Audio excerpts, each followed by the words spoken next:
ಹಾಗೇನೆ ಇಲ್ಲಿ ನಿಮ್ಗೆಲ್ರಿಗೂ ಒಂದು ಪ್ರಶ್ನೆ ಕಾಡಬಹುದು, ಅಲ್ಲ ಸಾವಿರಾರು ಕೋಟಿ ರೂಪಾಯಿ ಖರ್ಚು ಮಾಡಿ ನಿರ್ಮಿಸುತ್ತಿರುವ ಈ ನೌಕಾನೆಲೆಯಿಂದ ಭಾರತಕ್ಕೆ ಆಗುವ ಅತಿ ದೊಡ್ಡ ಲಾಭವೇನು ಗೆಳೆಯರೆ? ಇದರ ಉತ್ತರವೇ ಸೆಕೆಂಡ್ ಸ್ಟ್ರೈಕ್ ಕ್ಯಾಪಬಿಲಿಟಿ ಅಥವಾ ದ್ವಿತೀಯ ದಾಳಿಯ ಸಾಮರ್ಥ್ಯ.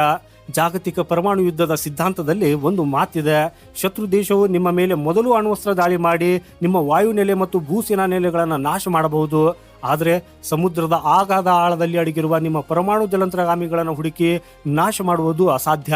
ಗೆಳೆಯರೆ, ಒಮ್ಮೆ ಶತ್ರು ದಾಳಿ ಮಾಡಿದ್ರೆ ಸಮುದ್ರದ ಆಳದಿಂದಲೇ ನಮ್ಮ ಜಲಂತರಗಾಮಿಗಳು ಉಗ್ರವಾದ ಪ್ರತಿದಾಳಿ ನಡೆಸಿ ಶತ್ರು ದೇಶವನ್ನ ಜಾಗತಿಕ ನಕ್ಷೆಯಿಂದಲೇ ಅಳಿಸಿ ಹಾಕಬಲ್ಲವು. ಹಾಗೂ ಇದನ್ನೇ ಸೆಕೆಂಡ್ ಸ್ಟ್ರೈಕ್ ಅಂತ ಹೇಳಲಾಗ್ತದೆ. ಯಾವುದೇ ದೇಶಕ್ಕೆ ಈ ಸಾಮರ್ಥ್ಯವಿದ್ರೆ ಶತ್ರು ದೇಶವು ಆ ದೇಶದ ಮೇಲೆ ಮೊದಲ ದಾಳಿ ಮಾಡಲು 100 ಬಾರಿ ಯೋಚಿಸುತ್ತದೆ.